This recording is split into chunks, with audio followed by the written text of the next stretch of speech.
Olá, vamos continuar o desenvolvimento do nosso algoritmo de Huffman, aqui do nosso código de Huffman. Nós já fizemos nas aulas anteriores a parte 1, que foi a geração da tabela de frequência, e na aula anterior, a parte 2, nós fizemos a lista encadeada ordenada. Então nós já temos aqui a nossa lista pronta. Lembra qual que é a parte 3? Na parte 3, perceba, a gente não vai precisar criar nenhuma nova estrutura. O que a gente vai ter que fazer? Percorrer a nossa lista ordenada, que a gente fez na aula anterior, removendo os nós de 2 em 2 e montando a nossa árvore de Huffman. Então agora realmente a gente vai utilizar aqueles ponteiros esquerda e direita que tem no nó que nós criamos para nossas estruturas. Vamos então montar a nossa árvore de Huffman. Eu tenho aqui então, parte 3, montar a árvore de Huffman. Perceba aqui, para montar a árvore de Huffman, qual que é o passo a passo? A gente remove da nossa lista ou da nossa fila, se você preferir usar uma fila de prioridade, a gente remove os dois nós com a menor frequência. Perceba que na aula anterior nós fizemos o imprimir lista, fizemos aqui o preencher lista, o inserir ordenado e criamos a nossa lista. Nós não fizemos o remover. Por quê? Até então a gente não precisava do remover. A primeira coisa que a gente precisa fazer então é uma função para remover o primeiro nó na nossa lista. Vamos fazer isso aqui então? Olha só, eu quero remover e retornar o ponteiro para esse nó, certo? Então, o nosso retorno aqui será nó asterisco. Eu vou chamar essa função de remove underline nó underline início. Por que remove nó início ou remove no início? A minha lista está ordenada de forma crescente, então a menor frequência sempre vai estar no início da minha lista. Se eu quero remover da lista, eu preciso aqui receber a minha lista. Então, ponteiro para a minha lista. E aqui dentro agora eu vou então fazer a remoção propriamente desse nó. Como a gente vai remover um nó da nossa lista, eu preciso então de um ponteiro que vai apontar para esse nó que a gente vai remover. Eu vou inicializar ele com null, porque aqui no final a gente vai retornar esse nosso nó auxiliar. E aí, por que eu estou inicializando ele com null e a gente está retornando ele aqui? Por um motivo muito simples, olha só. Quem garante que a nossa lista sempre vai ter um nó para ser removido? Ah, mas eu estou utilizando aqui para a árvore de Huffman, sempre vai ser removido de 2 em 2. Tá, ok. Mas e se em algum momento você cometer algum erro no seu código e tiver apenas um nó ou a sua lista estiver vazia? Então é sempre bom verificar isso, testar isso. A gente vai remover um ponteiro nulo se não tiver ninguém na lista. E é isso que a gente vai testar aqui agora. Olha só, if, como que eu verifico se a minha lista está vazia? Lista, seta, início. Então, se lista seta início for diferente de nulo, a gente vai fazer a remoção aqui. Se esse teste der falso, quer dizer, se for nulo, a gente não vai fazer nada, vai saltar o if e aí vai retornar alce, que foi inicializado com nulo. Agora, na maioria das vezes, a lista não vai ser vazia. Então, olha o que a gente vai fazer. O nosso ponteiro auxiliar vai apontar para lista seta início. Então eu criei um ponteiro auxiliar que está apontando para o início da nossa lista. Eu preciso dizer agora que, como eu vou remover esse cara, o início da minha lista é o próximo ponteiro, certo? Então, olha só, lista seta início vai receber a alce seta próximo. Percebe? Eu estou na lista encadeada. Então eu vou para o próximo na nossa lista encadeada. Feito isso, olha só, duas ações extremamente importantes. Alce seta próximo. Eu estou removendo esse ponteiro da nossa lista, certo? Então eu vou dizer que esse ponteiro é nulo. Isso aqui ajuda a evitar qualquer problema se em algum momento você tentar acessar de uma forma indevida o campo próximo, fora da manipulação da lista, ok? Como eu vou remover esse nó, então eu não preciso mais do ponteiro próximo, então ele recebe null. Como eu estou removendo alguém da lista, outra alteração extremamente importante aqui, olha só. Vamos decrementar 1 do tamanho da nossa lista. Ao fazer isso aqui então, eu tinha 7 elementos, agora eu vou ter 6 elementos na nossa lista. Com isso nós finalizamos o processo de remoção. Agora que nós já temos aqui a função remover, nós podemos pensar na parte seguinte, que é a parte de montar a nossa árvore. E aí, eu não sei se você se recorda, mas eu até apresentei uma possível assinatura dessa função. Como pode ser como que a gente pode imaginar essa função? Olha só, eu vou colocar ela aqui abaixo. E aí, nós teremos aqui um retorno. Qual que vai ser o retorno? A raiz da nossa árvore. E lembra, a gente está utilizando o mesmo nó, tanto para a lista quanto para a árvore. Então, nó asterisco. A gente vai retornar um ponteiro para um nó. Esse nó vai ser a raiz da nossa árvore. Eu vou chamar essa função de montar underline árvore. Então, perceba, eu estou utilizando sempre nomes bem sugestivos, onde o próprio nome da função ou do procedimento já deixa claro o que será feito ali. O que a gente precisa para montar a nossa árvore? A gente vai remover nós da lista para montar a árvore, certo? Então, a gente precisa receber aqui a nossa lista. O que nós teremos aqui agora, basicamente, é uma repetição. Olha só, o while enquanto o que acontecer? Enquanto o tamanho da lista for maior do que 1. Lembra que a gente sempre remove de 2 em 2? Então, enquanto lista seta tam for maior do que 1, eu quero executar o que a gente vai colocar aqui dentro. Aqui dentro agora, olha só, lista, tamanho da lista é maior do que 1, verdadeiro. Eu preciso remover 2 nós, certo? Então, vamos criar esses ponteiros aqui, olha só. Eu vou chamar de primeiro e segundo. Pronto, asterisco primeiro, asterisco segundo. Agora, olha só, o meu ponteiro primeiro vai receber, e aqui eu vou chamar então a função remover nó início. O que eu preciso passar para essa nossa função? A nossa lista. Na sequência, eu vou repetir exatamente essa mesma ação para o nosso ponteiro segundo. Segundo vai receber remover nó início da nossa lista. Ao fazer isso, olha só, eu removi o primeiro nó, lembra, era a menor frequência.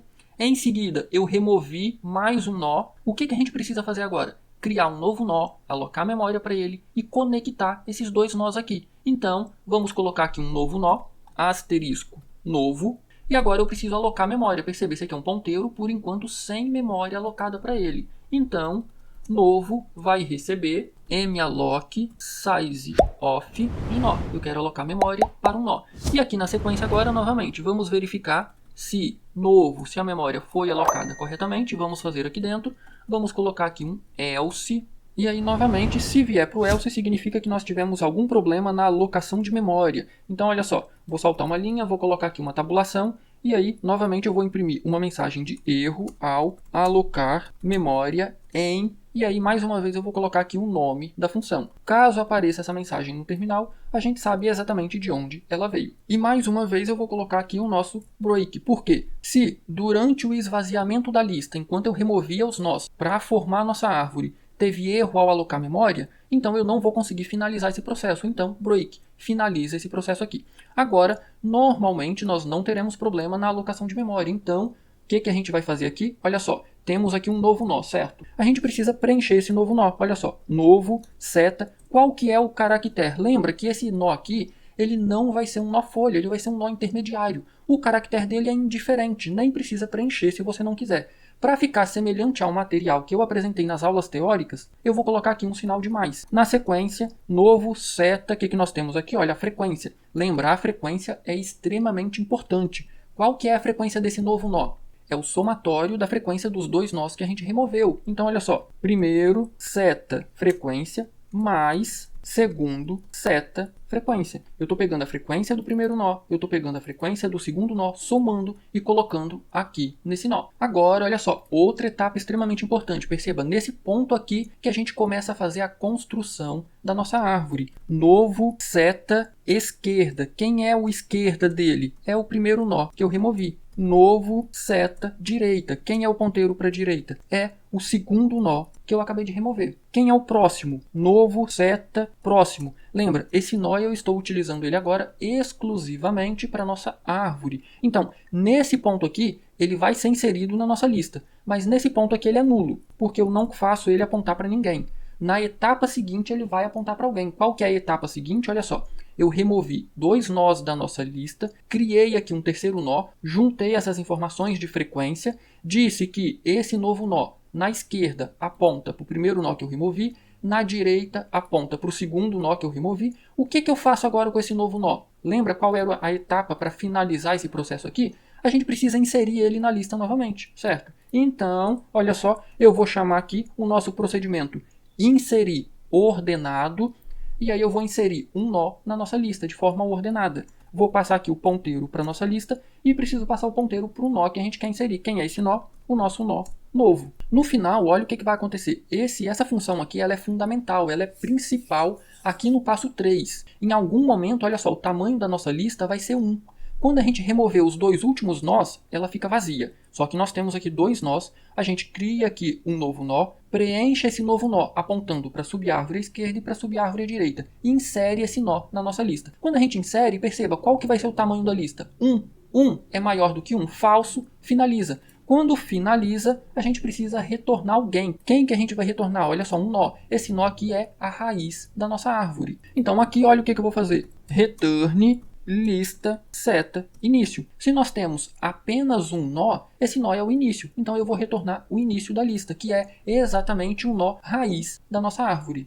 Assim como nas etapas anteriores, é interessante a gente visualizar essa nossa árvore, certo? Então, como você já deve imaginar, vamos fazer aqui um void imprimir underline árvore. E aí eu preciso receber aqui a árvore que a gente quer imprimir, certo? Então, nó, eu vou chamar de raiz. E aí, nesse caso aqui, para ficar interessante, eu gostaria também de imprimir o caminho até cada caractere, para a gente já ter uma ideia de qual vai ser o tamanho do código de cada caractere. Então, eu vou colocar aqui um inteiro, tam, e inicialmente esse tamanho vai ser 0. A hora que a gente for testar, vai ficar mais claro para você o que significa esse tam aqui. Perceba que esse tam é minúsculo, não é a nossa constante tam, ok? Aqui agora, olha só, eu quero imprimir, só faz sentido a gente imprimir na árvore de Huffman os nós folhas, concorda? Se não for um nó folha, significa que nós temos aqui um nó intermediário. Esse nó intermediário não possui um caractere válido ali na nossa sequência. Então, nós teremos chamadas recursivas. Se for um nó folha, então eu quero imprimir. Então eu vou verificar isso aqui, olha só. Como que eu descubro se é um nó folha? Raiz, seta,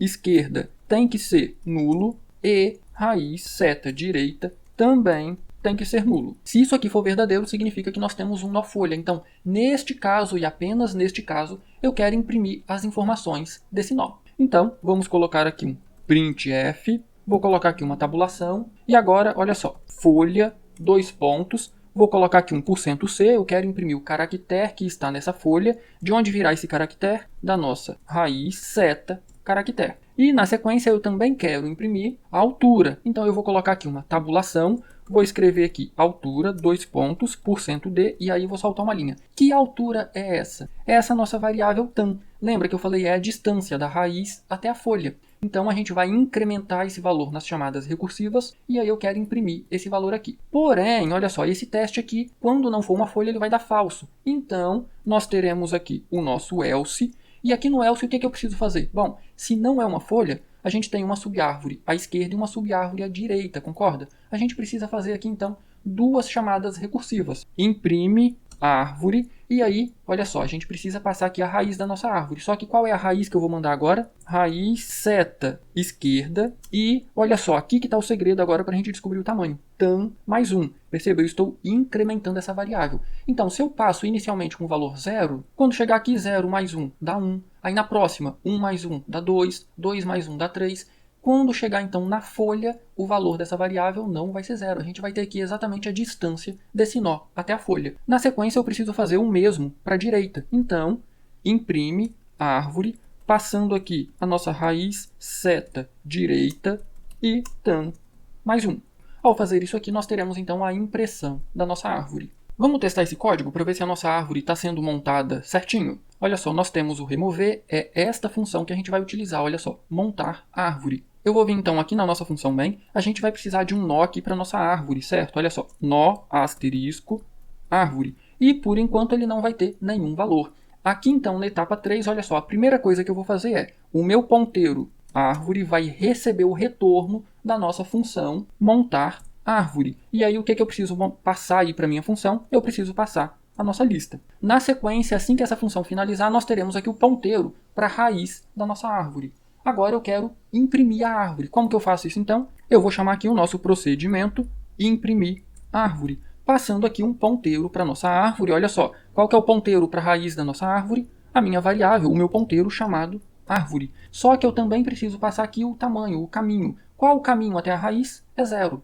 Então, é aqui que está o segredo. Eu mando 0 e ali nas chamadas recursivas a gente vai então incrementando esse valor aqui. Perceba que aqui é uma chamada recursiva. Então eu não consigo colocar aqui um printf, por exemplo, para imprimir árvore binária ou árvore de Huffman. Se eu fizer isso aqui dentro, toda chamada recursiva vai imprimir novamente esse printf. Então eu vou colocar ele aqui, olha só. Antes de chamar o imprimir árvore, eu vou colocar aqui um printf, vou saltar uma linha, tabulação, e aí eu vou colocar aqui árvore de Huffman. Vamos colocar aqui o H maiúsculo, vou saltar aqui uma linha, e agora nós estamos então prontos para testar o nosso código com essa frase aqui. Eu vou imprimir aqui a nossa abinha de logs, se tiver algum problema aparece aqui.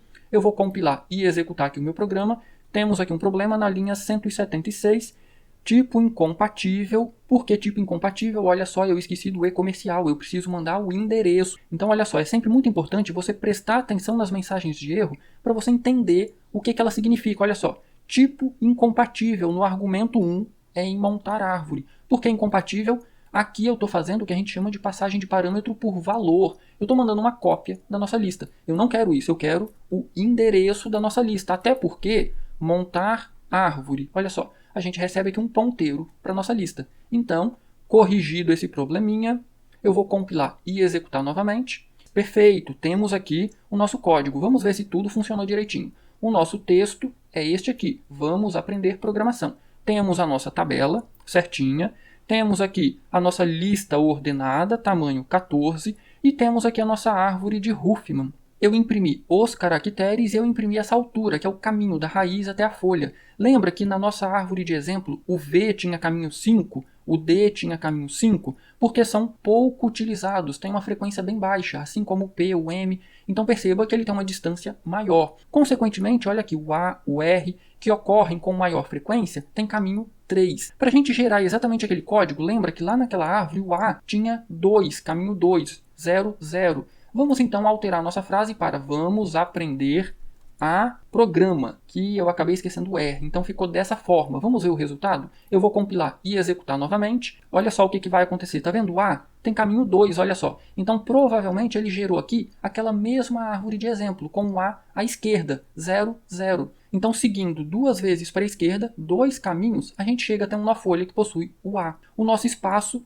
possui tamanho 3, e o R também possui tamanho 3, assim como naquele nosso exemplo. E novamente o V e o D possuem tamanho 5, porque eles têm uma frequência mais baixa e ficaram bem na parte inferior no lado direito da nossa árvore. Se ficou qualquer dúvida sobre esse processo, posta nos comentários que eu terei o maior prazer em ajudar. Enquanto isso, deixa seu like nessa aula, vai. Se você não se inscreveu ainda, se inscreva no canal, vai. É a melhor forma que você tem de retribuir todo esse conteúdo gratuito aqui do canal. Do mais, um grande abraço, bons estudos e até a nossa próxima aula com a parte 4. Nos vemos lá.